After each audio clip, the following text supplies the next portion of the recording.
1.5 to का and 1.5 है ना, 2.2 2.3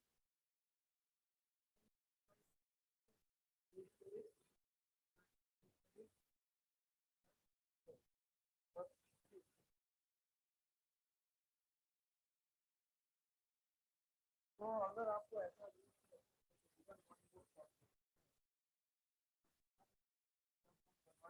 डिवाइड कर रहे हैं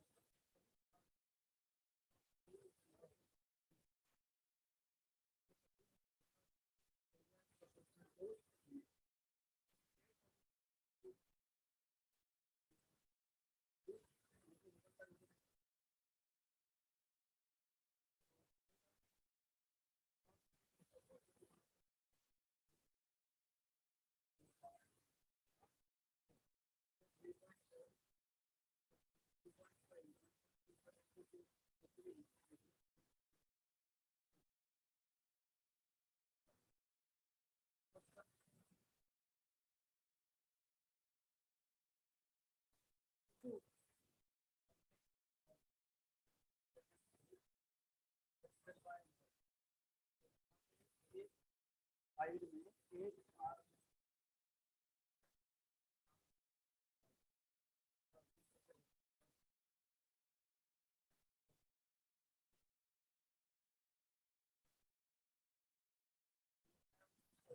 एक content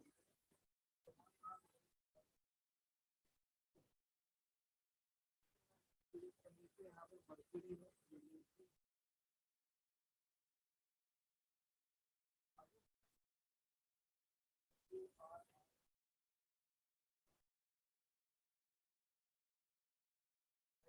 with 10 centimeter of water in one half height of water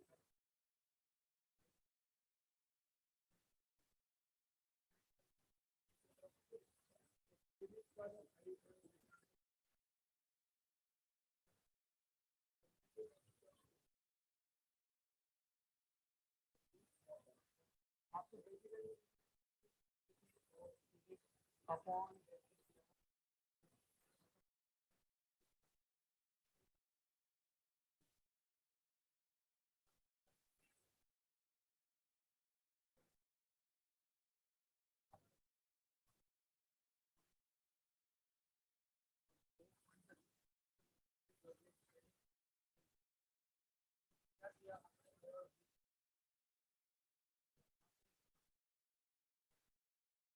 आपको पता है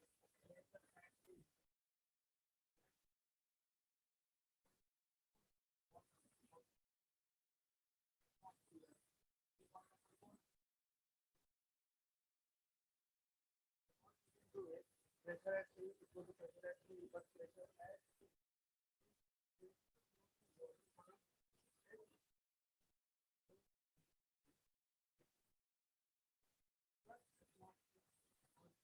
होगा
Okay, so I will quickly repeat this question since there was no voice. कुछ नहीं है, हमारे पास एक सबमरीन है 2000 मीटर की डेप्थ पे है, उस पे एक विंडो है 50 बाय 50 सेंटीमीटर का, उस पे फोर्स कितना लगेगा ये पूछा है. Then you know force at a point is due to pressure at that point. Pressure कैसे निकालोगे? h rho g, where h is the height, plus atmospheric pressure.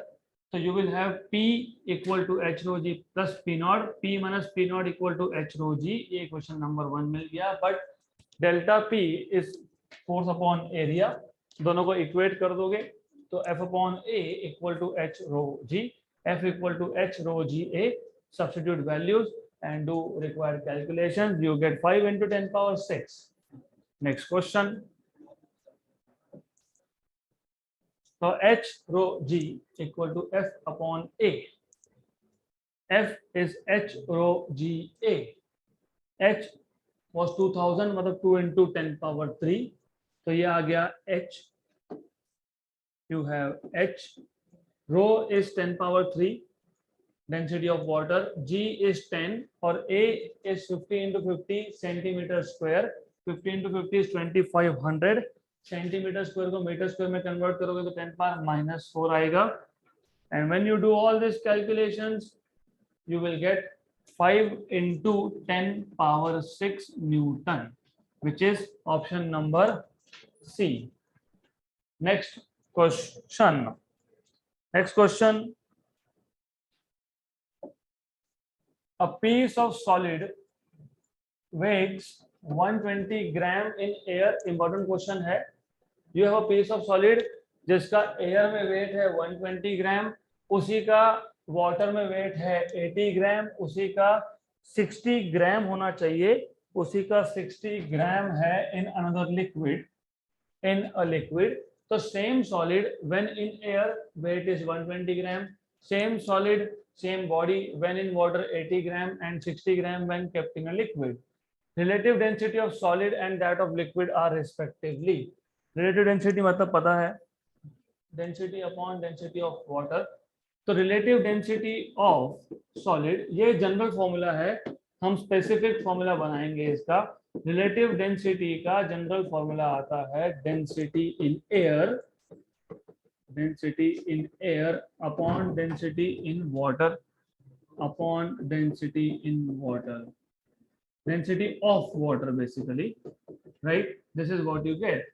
But ये है इन टर्म्स ऑफ डेंसिटीज. हमारे पास है wait, तो in terms of density को हम अगर वेट में कन्वर्ट करें वो फॉर्मूला डिराइव कर सकते हो, which is weight in air upon loss of weight in water. हमारे पास एक सॉलिड था, ये जब एयर में है, तो imagine having a ball made up of metal. When it is in air weight is W air, weight in air. इसी को जब हमने एक लिक्विड में मतलब वाटर में रख दिया, तो यू नो वाटर क्या करेगा, कौन सा फोर्स लगाएगा, अप थ्रस्ट. तो बिकॉज ऑफ अप थ्रस्ट इसका वेट हो जाएगा कम. तो weight of the same solid is less in water compare to air. तो how do you find out what is loss. तो लॉस कैसे फाइंड करते हो, weight in air minus weight in water. This is how you find out what is the loss of weight. तो याद रखना general formula पता होना चाहिए. रिलेटिव डेंसिटी ऑफ सॉलिड, इसका जनरल फॉर्मूला आता है weight of the solid in air upon loss of weight. Loss of weight मतलब weight in air minus weight in water. What is weight in air 120 minus what is weight in water 80. 120 by 40 कितना आ गया, 40 ना, कितना आ गया 3. तो relative density is 3. What is density 3000, क्योंकि relative density कितना आया 3. But what is relative density, density upon density of water. तो ये आपको मिल गया बेसिकली 3, मतलब 3 टाइम्स ऑफ वाटर मतलब 3000. वो पूछा नहीं है, दैट इज डिफरेंट थिंग. तो रिमेंबर रिलेटिव डेंसिटी के दो फॉर्मूला अभी तक हमको पता है. एक था density in air upon density in water, density of water, not density in water, density of water. इसी को सिंप्लीफाई करके हम लिख सकते हैं weight of the object in air upon loss of weight of the object in water. तो loss of weight is weight in air minus weight in water, क्योंकि air में कितना था 120 ग्राम. आप बोलोगे ये ग्राम कब से वेट हो गए, मास है, वो पता है ये मास है, तो वेट कहां से आया. You know what is weight? mg. तो आप इसको लिख सकते हो mg, राइट. फिर बाद में gg आप कर सकते हो कैंसल आउट, तो वो ऐसा बनता है. तो you will get this as 120 upon 120 minus 80. तो यहां तक क्लियर होना चाहिए. How to find out relative density of solid. What is relative density of solid, weight in air upon weight in air minus weight in water. Similarly, if you want to find out relative density of liquid,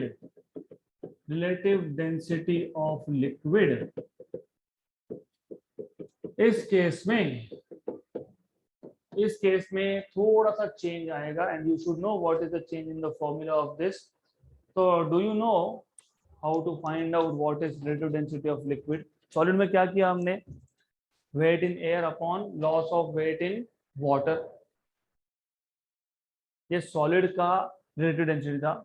अब liquid का find करना, तो कैसे करोगे, what is the general formula, same, denominator remains same. What is denominator? Loss of weight. Loss of weight. किसका loss of weight? Solid का. Loss of weight solid का किसमें? In water. So loss of weight of solid in water. सिर्फ numerator change होता है. Numerator में आता है लॉस ऑफ वेट किसका? सॉलिड का. Loss of weight in liquid. तो ये जनरल फॉर्मूला है. अगर आपको रिलेटिव डेंसिटी फाइंड करना है लिक्विड का, तो loss of weight of solid in liquid मतलब क्या? Weight in air minus weight in liquid upon loss of weight of solid in water मतलब क्या? Weight in air minus weight in water. Correct. What is this? 120. What is this? 60. 120 minus 40. 40 ना? 80. तो ये आ जाएगा 80. What is this? 60 by 40. What is 60 by 40? 3/2. तो 3/2 option number D. तो एक मिनट वापस ध्यान दो. सिर्फ फॉर्मूला याद रखना पड़ेगा. There is no other way out. नहीं तो डिराइव करना पड़ेगा, फिर आपके ऊपर है. डिराइव भी कर सकते हो if you want. Relative density of solid. Solid कौन है?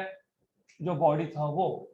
उसका रिलेटिव डेंसिटी कैसे फाइंड करोगे? Weight of solid in air upon weight of solid, loss of weight of solid in water. Loss मतलब original weight minus new weight. Original कितना था? W air. New कितना है? Weight in water. 120 minus 80. Similarly जब relative density of liquid find करना हो तो loss of weight in liquid. What is loss? Original. Original क्या था? W air. किसमें लॉस? लिक्विड में. तो W liquid. 120 minus 60 upon loss of weight in water. W air minus W water. 120 minus 60 upon 120 minus 80. 60/40 that is 3/2. So this is how we are supposed to solve this question. Good. So just remember, that's it. Next question. Agla question is a joke. Do you remember hydrostatic paradox? Three vessels A, B, C of different shapes contain a water up to same height as shown in figure. PA, PB and PC be the pressures exerted by the water at the bottom of the vessel A, B and C respectively. Then we expect सबसे ज्यादा pressure होना चाहिए B पे, right? C पे, उसके बाद B पे, फिर A पे. बट होता क्या है? सेम होता है. PA equal to PP equal to PC. Next question. This is a good question. A plane is in a level flight. Level flight मतलब आपको पता है होता क्या है? प्लेन टेक ऑफ करने के बाद एक हाइट पे जाके it becomes horizontal to earth. इसको बोलते हैं level flight, right? And each of its two wings. इसके पास दो विंग है. दोनों का ईच मतलब एक एक का एरिया कितना दिया है? 25 meter square. If the speed of air on the upper and lower surface of the wing are 270 km/h and 234 km/h respectively, then the mass of the plane is. थोड़ा टेक्निकल क्वेश्चन है. अच्छा है, good question. तो you have a plane and obviously आपको पता है plane has two wings. तो it has two wings. एक विंग यहाँ पे होगा, एक यहाँ होगा. I am just showing like this. तो you are looking from side now. हर एक का एरिया कितना? 25. तो टोटल कितना? 50. तो रिमेंबर दिस बिकॉज यहाँ पे हमको बोला है area of each wing is 25. तो total area will be 2 times of area of each wing, which is 2 into 25, which is 50 meter square, right? अब क्या बोला है? If the speed of air on the upper and lower surface of the wing, मैं एक ही wing पे focus कर रहा हूँ. एक विंग पे. अभी जब लेवल फ्लाइट होता है तो फ्लाइट के विंग देखे होंगे. विंग का ऊपर का सरफेस और उसका नीचे का सरफेस. तो ऊपर के सरफेस पे जो एयर का स्पीड है ऊपर, एट दिस टॉप पोजीशन, और नीचे यहाँ पे स्पीड दिया है आपको 270 kilometre per hour and 234 kilometre per hour. मैं वो काम करते हैं, इसको पॉइंट नंबर 1 बोल देते हैं, इसको पॉइंट नंबर 2 बोल देते हैं। मतलब यहाँ पे स्पीड V1 कितना 270 किलोमीटर पर आवर, यहाँ पे स्पीड V2 कितना 234 किलोमीटर पर आवर। अब इसको मीटर पर सेकेंड में कन्वर्ट करना, मीटर पर सेकेंड में कन्वर्ट करना है सो सिंपल, 275 by 18 मीटर पर second. How much is this? अरे फैक्टर ऑफ 3 है, 6 जा एंड 90 जा, 1 जा एंड 15 जा, 15 6 जा इज 90 ना, 15 5 जा कितना 75 मीटर पर second. Similarly, V2 is 234 into 5 by 18. 18 का टेबल पता है? 18, 13, okay. How much is this? 65 metre पर सेकेंड। तो V1 और V2 दोनों मिल गया, राइट, इन मीटर पर सेकेंड। नाउ आपको पूछा क्या था? आपको पूछा ये था, क्या पूछा है? Mass of the plane. You know, when plane is in a level flight, definitely gravity is acting which is downwards. तो जो प्लेन है इस पे ग्रेविटी एक्ट होगा, और ग्रेविटी मतलब वेट इज एक्टिंग डाउनवर्ड्स। तो अगर ग्रेविटी डाउनवर्ड्स एक्ट कर रहा है तो प्लेन को नीचे आके गिर जाना चाहिए। गिरता है क्या प्लेन? नहीं। तो प्लेन का जो वेट है इसको बैलेंस करने के लिए ऊपर कोई फोर्स होगा, और वो फोर्स कौन सा है? Force due to pressure difference. Pressure difference कहाँ जनरेट हुआ? Across the upper and lower surface of wing. Upper surface पे स्पीड अलग था, लोअर पे अलग था, रिमेंबर दिस। तो ये जो प्रेशर का डिफरेंस है वो कहाँ पे है? विंग के ऊपर के सरफेस और लेवल और नीचे के सरफेस पे। अगर कभी फ्लाइट में बैठे होंगे विंडो सीट पे तो देखोगे व्हेन टेकिंग ऑफ और लैंडिंग वो फ्लाइट, वो जो विंग है उसका ओरिएंटेशन चेंज करते हैं। ओरिएंटेशन चेंज क्यों करते हैं? क्योंकि हमको प्रेशर डिफरेंस चेंज करना है। तो रिमेंबर वेट, किसका वेट? प्लेन का वेट। किसने बैलेंस किया? प्रेशर डिफरेंस के फोर्स में। प्रेशर डिफरेंस क्यों आया? क्योंकि विंग, एक सिंगल विंग के लिए जो होगा वही दूसरे विंग के लिए भी होगा। तो जो विंग है उसके ऊपर एयर का स्पीड अलग है और नीचे अलग है। स्पीड अलग है तो प्रेशर का डिफरेंस है, क्योंकि आपको पता है स्पीड अलग तब होता है जब प्रेशर डिफरेंस हो। तो अब you are suppose to find out what is mass. तो नीचे के फोर्स को किसने बैलेंस किया? प्रेशर डिफरेंस के फोर्स में। प्रेशर डिफरेंस का फोर्स क्या होता है? Delta P into A. अभी अभी किया था ना सॉल्व, हाँ, तो याद होना चाहिए डेल्टा पी ऐसा कौन A, what is F delta P into A. तो delta P into A is balancing M G. तो M equal to, what is M equal to delta P A by G. अब delta P कैसे find करेंगे? Bernoulli's equation. तो if you apply Bernoulli's equation across upper and lower surface of the wing, so using Bernoulli's equation,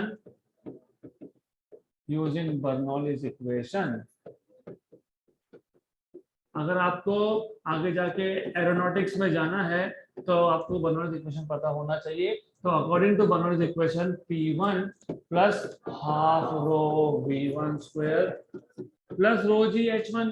अभी wait, flight जो होता है ना, it is few kilometers above the surface of earth, और wing कितना thick होगा? 1 metre 2 metre, मतलब wing का ऊपर का सरफेस और नीचे का सरफेस, इसका हाइट मोर और लेस सेम है। हाँ, तो वो लिखना मत, rho G H1 and rho G H2 will cancel out. तो P2 plus half rho V2 square. यहाँ पे ज्यादा कौन था, V1 की V2? V1 या V2? V1। तो क्या लिखोगे इसको? Half rho V1 square. So you will have half rho V1 square here minus half rho V2 square equal to P2 minus P1। इसको मैं बोल दूंगा डेल्टा P। तो ये आपको मिल जाएगा half rho common v1 square minus v2 square equal to delta P. Equation number 2 ये आप सब्स्टिट्यूट करोगे इक्वेशन नंबर 1 में। So from 1 and 2 you finally have equation for mass. तो मास का इक्वेशन क्या होगा, delta P. What is delta P? Half rho v2 square v1 square minus v2 square. तो v1 square minus v2 square and अरे कुछ और था, a by g। अब put values. What is density of air? 1 दिया है 1। Okay, तो density of air is 1। What is v1? 75। What is 75 square? 5625। 5625। What is 65 का square? 4225। What is area of the wing in total? In total 50। In total it is 50। What is value of G? 10। Cancel and cancel। What is 5625 minus 4225? 1400। 1400 by 2 700। 700 into 5 कितना? 3500। तो 3500 kilogram should be option number C, mass of this plane। The most important part here is calculation। Calculations को simplify करते आना चाहिए। And I hope you know how to find out square of 75। 7 का अगला number 8। 7 into 8 56। 5625। 65 का 6 का अगला number 7। 6 7 का 42। 4225। 5625 में 4225 is 1400। 1400 by 2 is 700 और वहाँ 5 का 700 into 5 is 3500। तो answer is 3500 kilogram। This is how you are supposed to do calculations। Extremely simple। Okay, so we'll move ahead with the next question। अगला question, torus rays barometer। Why do we use barometer? Where do we use barometer? To measure atmospheric pressure। But Pascal duplicated it using French wine of density 984 kilogram per meter cube। In that case, the height of wine column for normal atmospheric pressure is density of mercury is 13,600 kilogram per meter cube। In one of the lectures I told you, maybe you or some other batch, कि क्यों हम mercury use करते हैं। Why not we use for example French wine, for example alcohol? क्योंकि density कम है। density कम होगा तो height 1 atmosphere पे 1 एटमॉस्फेरिक प्रेशर पे मर्क्यूरी का हाइट कितना आता है? 760 mm 76 सेंटीमीटर। लेकिन अगर आप लो डेंसिटी लिक्विड यूज करोगे तो it may go up to 1 kilometer as well, right. तो इतना बड़ा हमने डमी लिक्विड लिया था तो 30 मीटर हाइट आया था। 30 मीटर हाइट का मतलब जिस फ्लोर पे हम खड़े हैं उसके भी ऊपर इतना बड़ा कॉलम लेना पड़ेगा। तो will see now why we do not take any other liquid but mercury। तो ऐसा है, अगर आपको बैरोमीटर याद है तो barometer consist of a small dish which contains mercury। तो बैरोमीटर में एक स्मॉल डिश होता है, उसमें मर्क्यूरी होता है और एक होता है inverted glass tube which is placed upside down। तो नॉर्मली व्हाट हैपेंस इज, यहाँ पे इफ यू रिमेंबर, यहाँ पे आपके पास है मर्क्यूरी, इसके ऊपर क्या है? वैक्यूम। इस वैक्यूम का नाम क्या था? Torricelli's vacuum. तो यहाँ पे मर्क्यूरी कॉलम है and then you have Torricelli's vacuum. Okay, then of course you must know, यहाँ पे भी हमने ऑलरेडी मर्क्यूरी भर के रखा ही था, तो you have mercury here as well. फिर अगर आपको याद होगा प्रोसेस क्या था to find out atmospheric pressure. Process ये था कि आप एक पॉइंट यहाँ पे लेते हो, ए पॉइंट, यहाँ लेते हो सम पॉइंट बी, यहाँ लेते हो some point C. Then you say P A is 0 क्योंकि इसके ऊपर क्या है? वैक्यूम।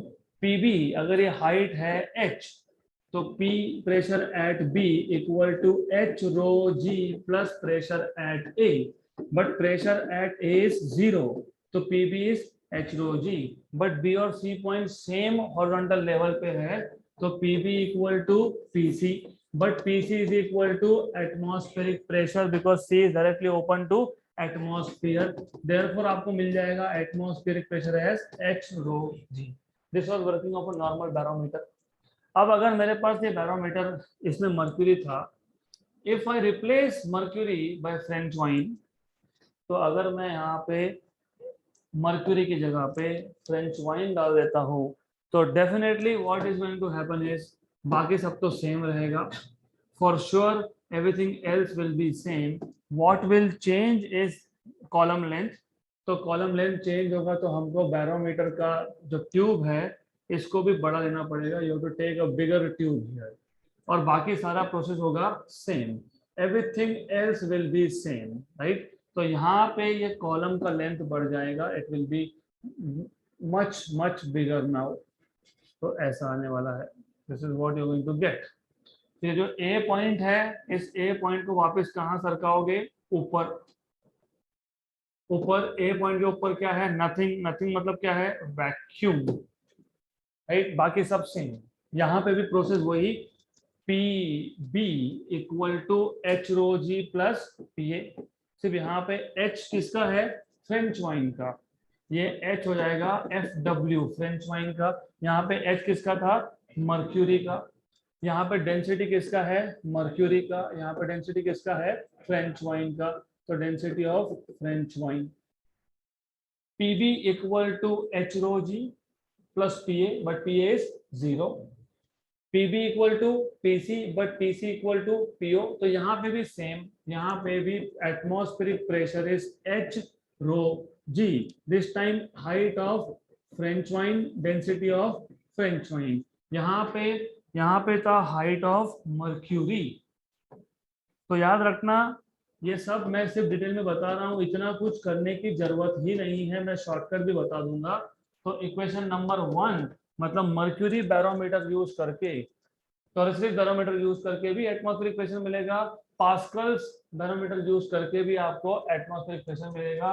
तो इक्वेशन नंबर 1 एंड 2 दोनों क्या मेजर कर रहे हैं, नॉर्मल एटमॉस्फेरिक प्रेशर, तो H mercury rho mercury into g, height of French wine, density of French wine into G, G cancel, तो आपको क्या फाइंड करना था, क्या फाइंड करना था, हाइट, किसका हाइट, फ्रेंच वाइन का, फ्रेंच वाइन का हाइट, ये आ जाएगा like this, good.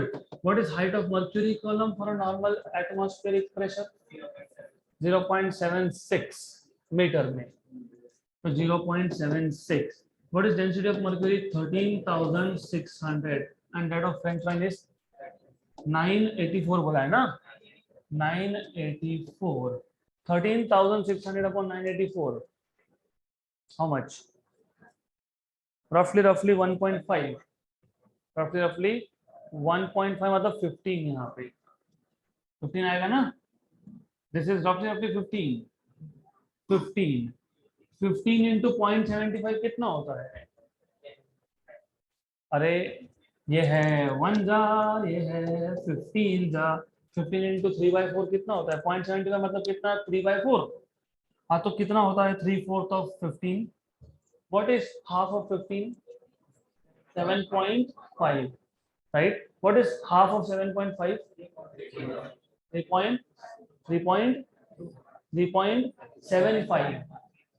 3.75.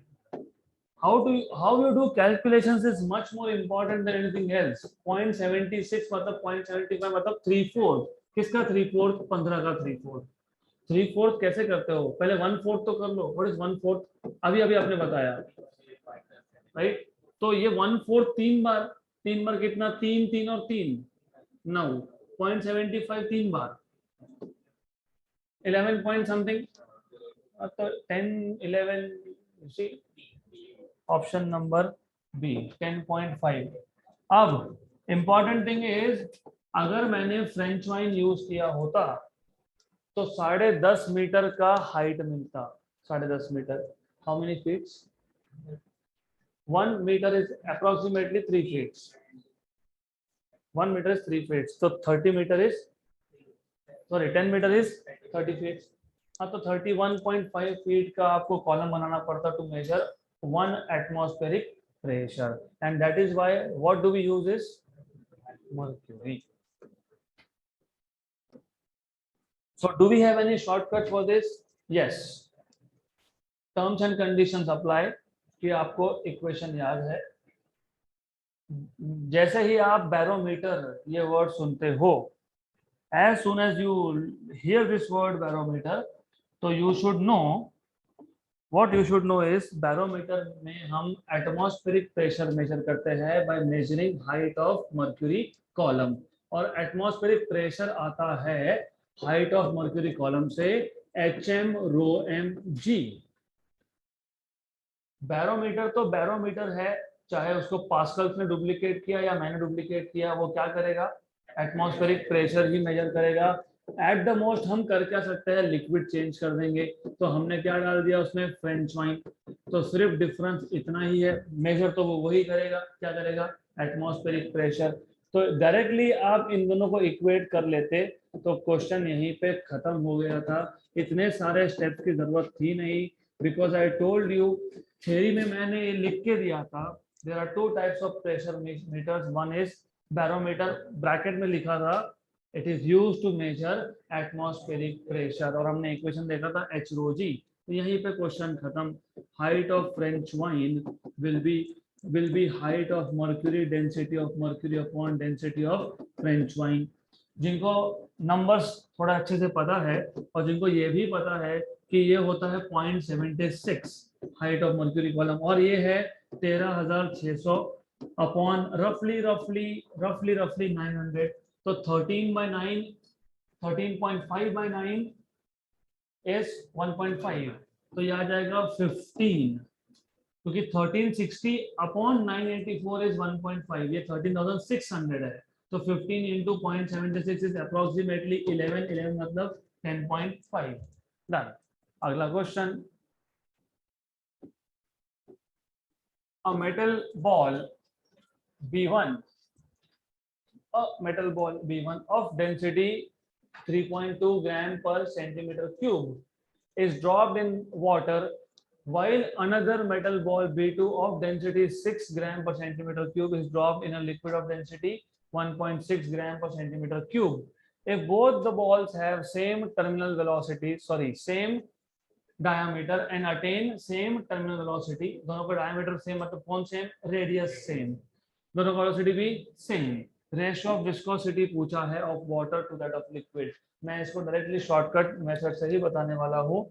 Shortcut method ये है, हमारे पास दो बॉल है B1 एंड B2, दोनों बॉल अलग अलग लिक्विड में है, एक है वाटर में, दूसरा है सम अदर लिक्विड, लेकिन क्या सेम है, डायामीटर, और क्या सेम है, टर्मिनल वेलोसिटी। तो स्टार्ट ही यहाँ से करना, V1 इक्वल टू V2, फिर आपको पता है 2/9 r² density of ball, density of first ball minus density of first liquid which is water, G upon coefficient of viscosity of first liquid equal to 2/9 r² ρ2 minus sigma 2g by eta 2।